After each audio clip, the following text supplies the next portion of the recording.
أعوذ بالله من الشيطان الرجيم بسم الله الرحمن الرحيم۔ مومنو، کسی غیر کو اپنا رازدار نہ بنانا۔ یہ لوگ تمہاری خرابی کرنے میں کسی طرح کی کوتاہی نہیں کرتے اور چاہتے ہیں کہ جس طرح ہو تمہیں تکلیف پہنچے۔ ان کی زبانوں سے تو دشمنی ظاہر ہو چکی ہے اور جو ان کے سینوں میں مخفی ہے وہ کہیں زیادہ ہے۔ اگر تم عقل رکھتے ہو تو ہم نے تم کو اپنی آیتیں کھول کھول کر سنا دی ہیں۔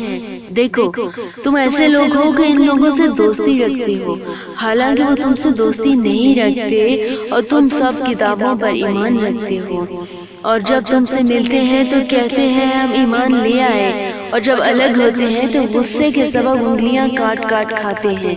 اسے کہہ دو کہ بدبختوں غصے میں مر جاؤ، اللہ تمہارے دلوں کی باتوں سے خوب واقف ہے۔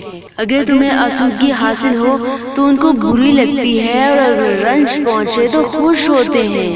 اور اگر تم تکلیفوں کی برداشت اور ان سے کنارہ کشی کرتے رہو گے تو ان کا فریب تمہیں کچھ بھی نقصان نہ پہنچا سکے گا۔ یہ جو کچھ کرتے ہیں اللہ اس پر احاطہ کیے ہوئے ہے۔